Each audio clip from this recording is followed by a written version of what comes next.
Long before a chemist ever touched food, the cook was already a colorist. In the kitchens of the ancient world, saffron, 3 crimson threads plucked by hand from each crocus flower, 70,000 blooms for a single pound, stained rice and bread a gold that money could see, turmeric, ground from a knuckled root, lent curries and pickles the yellow of egg yolk, indigo and woad-tinted creams and sugar-work blue, and from the dried bodies of the cochineal insect, scraped off cactus pads in their thousands, came a red so deep that empires taxed it and galleons carried it across oceans. 70,000 insects yielded a pound of dye, and cooks spent it on cakes and cordials and sweets. At first, this was a kind of honesty. A ripe fruit is bright, a fresh yolk is gold, a good wine is dark. Color was the signal of ripeness, richness, health, the body's own shorthand for, this is good to eat. A cook who reached for saffron was underlining what the food already promised. But the signal could be forged. The same pinch of turmeric that made a fine broth glow could make a thin, cheap one glow exactly the same. Cochineal could redden a wine that had never seen a good grape. Once a color could be added, it could lie. It could promise ripeness to fruit past its season, richness to a custard made of little, freshness to meat already turning. The eye, trusting brightness, was easily fooled, and the merchant learned that a customer buys with the eye before the tongue. So color slipped its moorings. It stopped being a report on what the food was, and became an advertisement for what the seller wished it to seem. For centuries, this deception stayed modest. A little saffron, a little cochineal. Vanity more than crime. The pigments were dear, but they were not, for the most part, deadly. That restraint would not last. When cooks and decorators went looking for cheaper, brighter, more dazzling colors, they reached past the spice rack and into the mineral world, and there the colors could kill.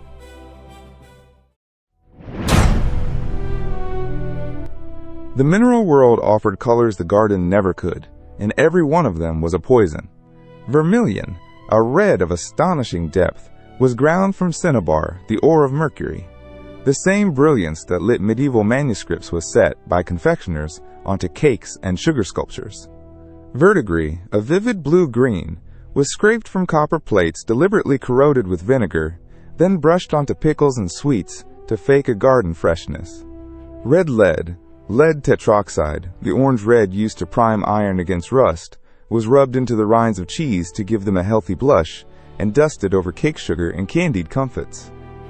These were not fringe abuses. Across Europe, the decorator's kit and the confectioner's kit overlapped, and the color prized on a banquet table for its dazzle was, molecule for molecule, the same compound a painter feared. Mercury attacks the kidneys and the nervous system. Copper salts sear the gut. Lead accumulates silently in bone and brain, dulling children first. A guest admiring a sugar centerpiece of emerald leaves and scarlet fruit was, quite literally, looking at a plate of heavy metals. The danger was invisible, precisely because it was beautiful. A poisoned sweet did not look poisoned. It looked better than an honest one. Glossier, deeper, more richly colored. The very qualities that made mineral pigments desirable in food were the qualities of chemical toxicity: intensity, permanence, resistance to fading. An honest fruit paste dulls as it ages. A leaded one stays bright to the last bite. And no one policed it. There were no ingredient labels, no approved lists, no chemists standing between the color maker and the mouth. A confectioner who wanted a redder red simply bought a redder pigment, with no way, and often no wish, to know what was in it. The line between the paint shop and the sweet shop barely existed. For a long time the deaths were scattered and unexplained. A sickly child, a ruined stomach, a slow decline blamed on anything but the candy.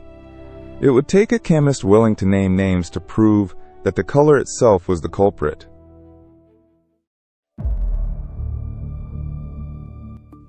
The confectioner's craft turned on a hard problem.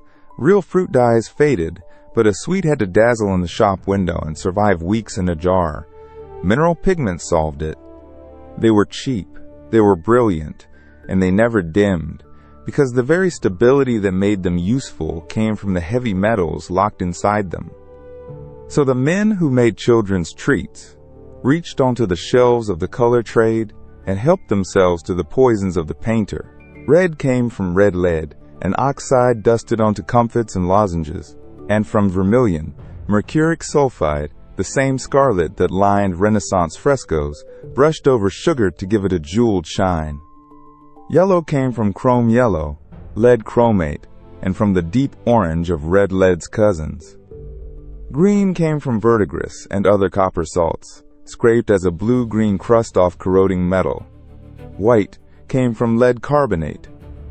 Each was a pigment first sold for walls and canvas, now spooned into food meant for the youngest, most vulnerable mouths.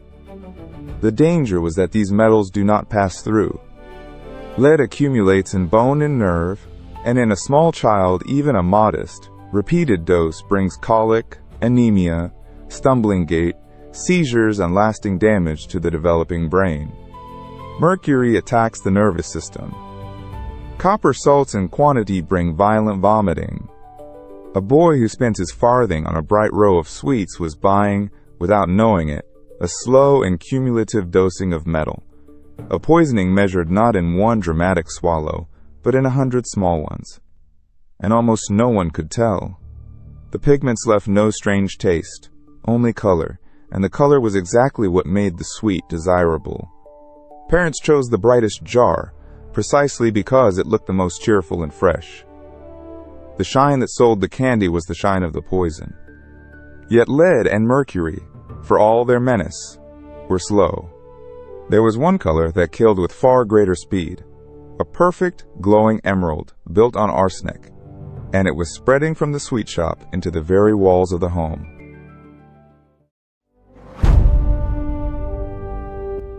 In 1775, the Swedish chemist Carl Wilhelm Scheele mixed arsenic with copper and produced a green unlike anything nature offered, vivid, saturated, and cheap enough to sell by the barrel. Scheele's green, copper arsenite, was soon joined by an even brighter successor, Paris green, copper acetoarsenite, first made in 1814. The color was irresistible. It glowed on wallpaper, on fabric, on artificial leaves and flowers, on the covers of books and the wrappers of sweets. And because it was, chemically, an arsenic compound, every use of it was an act of scattering poison. The green found its way onto the dessert table with astonishing ease. Confectioners tinted cake ornaments, sugar leaves, and colored comfits with it. Bakers dusted it over showpieces, meant more for display than eating, though children ate them anyway. A single ornamental leaf could carry enough arsenic to sicken. A heavily colored garnish could carry enough to kill. In 1848, a London ball reportedly served a green blancmange that left guests violently ill. The pudding's emerald sheen owed entirely to arsenic. The same pigment lined the home. Victorian wallpapers were printed in Scheele's green by the mile, and in damp rooms the paper shed a fine arsenical dust, or bred a mold that released arsenic as a poisonous vapor. Nurseries decorated in cheerful green quietly sickened the children who slept in them. Dressmakers handling arsenical green fabric developed raw sores. One account described a woman who wore a green wreath absorbing enough arsenic to poison herself through the skin. The color was everywhere the eye wanted brightness, and everywhere it went it carried a dose. What made arsenical green so dangerous was its speed and its disguise. Unlike the slow accumulation of lead, arsenic could bring cramping, vomiting, collapse, and death within hours of a large enough swallow, and it left the food looking beautiful to the last bite. For decades, the poison spread almost unchallenged, an accepted hazard of a colorful age. It would take a single catastrophic mistake in a market stall in the north of England to turn quiet, scattered deaths into a scandal a nation could not ignore.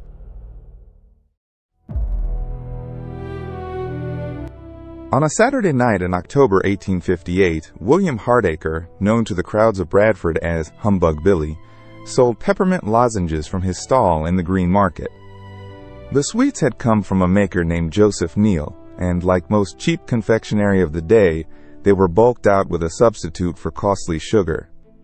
That substitute was a powder the trade called daft, usually plaster of Paris or powdered limestone, harmless filler that let a sweet maker stretch expensive sugar and undercut honest rivals. Neil sent a lodger to fetch the daft from a local druggist, Charles Hodgson. Hodgson was ill, and his young assistant, William Goddard, went to the wrong cask in the attic. Instead of 40-odd pounds of gypsum, he weighed out 12 pounds of arsenic trioxide, a white powder all but identical to the eye. The sweetmaker, James Appleton, mixed it into the batch. He noticed the lozenges looked oddly dark and felt unwell as he worked, but he finished the job. Around 40 pounds of peppermint humbugs went out, each one carrying roughly enough arsenic to kill. Humbug Billy sold them by the ounce. Within a day, children and adults across Bradford collapsed with vomiting, cramps, and the blue-lipped agony of arsenic. More than 20 people died, many of them children, and over 200 fell gravely ill. At first, the deaths were mistaken for cholera, until the sweets were traced back through the stall to the fatal cask in the attic. The horror was not that anyone meant to kill, but that no one had to. A careless swap in an unregulated shop, filler already accepted as normal, poison and sugar sold side by side without a single safeguard. Negligence alone had turned a children's treat into a mass killing. Bradford forced Britain to see that food coloring and adulteration were not petty frauds, but matters of life and death. And even as the coroner counted the dead, a handful of chemists were already at work with microscopes and reagents, determined to drag the whole hidden trade into the light.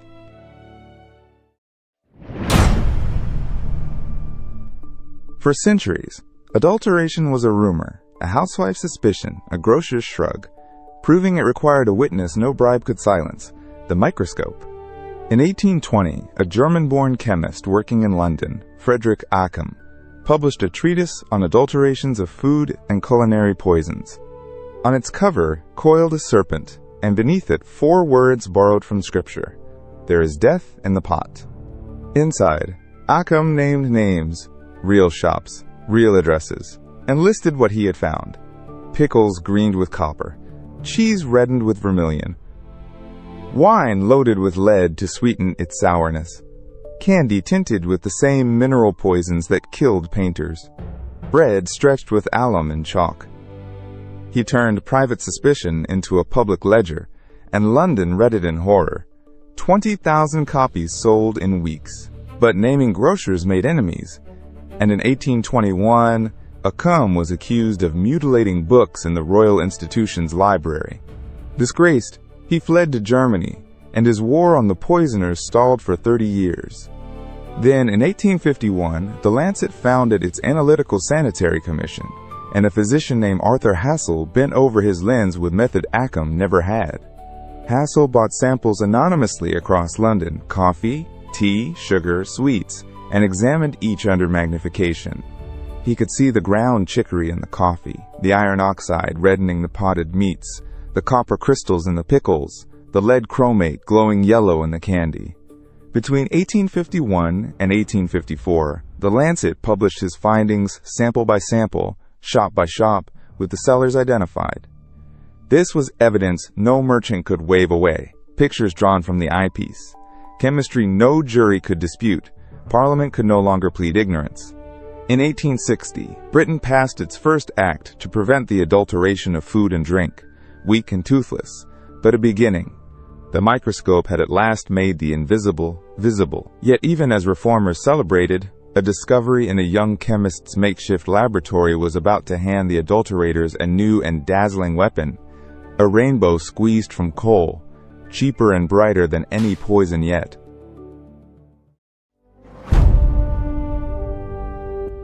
The rainbow came, of all places, from coal. In the spring of 1856, an 18-year-old student named William Henry Perkin was working in a crude laboratory at the top of his father's house in London, trying to make artificial quinine from coal tar to treat malaria. He failed. What clogged his flask was a black sludge, but when he washed it with alcohol, the liquid blazed a brilliant purple. Perkin had made Mulvane, the first synthetic dye, and he was quick enough to see its worth. He patented it, left school, and opened a factory. Within a decade, a substance distilled from the waste of gasworks was coloring the silks of empresses. Purple, once worth more than gold, now cost pennies. Chemists in Germany, France, and Britain raced to build the next color: magenta, aniline blue, aldehyde green, Bismarck brown, coralline. By 1860, the coal tar palette blazed with hues no flower had ever grown. And the dyes did not stay on cloth. They were cheap, intense, and shockingly strong. A pinch tinted a barrel, so they seeped straight onto the table. Grocers brushed fuchsine red into cheap wine and sausages. Confectioners glazed sweets with coralline, an aniline dye later shown to be poisonous. Green pickles, yellow custards, pink puddings, blushing jellies, all could be conjured from a bottle. The trouble was that no one had tested any of it for eating. These were textile chemicals, born in the same vats that dyed wool and printed calico, and many carried arsenic or other toxins as impurities from their manufacture. The old poisons, lead, copper, arsenical green, had at least been visible to a chemist who knew where to look. The new dyes multiplied faster than any analyst could catalog them. 100 novel compounds a year, each one splashed into food before anyone asked what it did to a stomach. The microscope had exposed the old fraud. But this was a flood, not a trickle, and stopping it would take more than a lens. It would take a man willing to poison himself to prove the danger.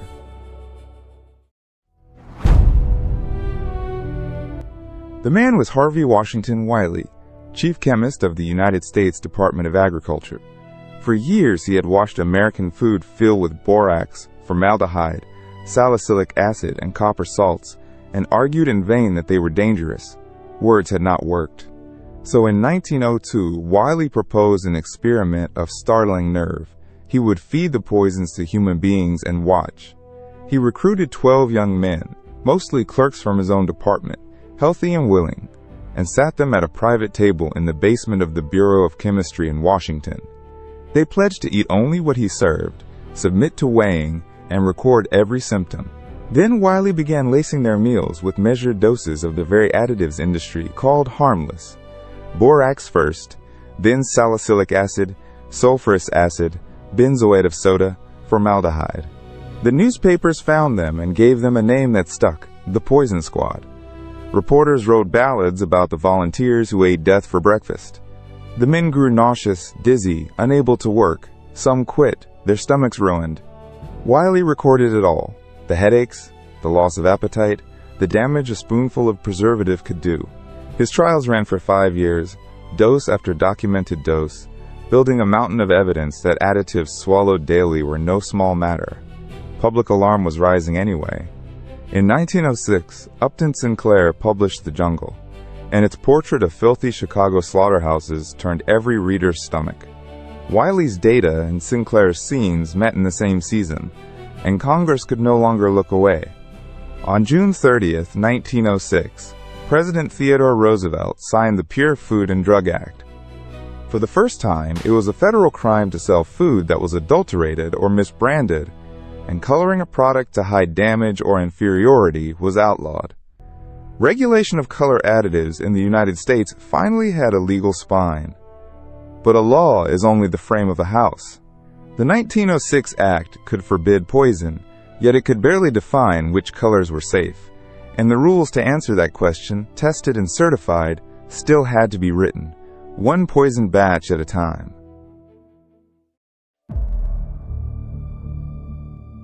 The 1906 law forbade poison, but it could not yet say which colors were safe.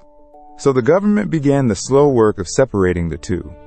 In 1907, a chemist named Bernard Hess reviewed the roughly 80 coal tar dyes, then splashed into American food and approved just 7. Manufacturers could send a sample of each batch to Washington to be certified pure the first time a color had to prove itself before reaching a plate.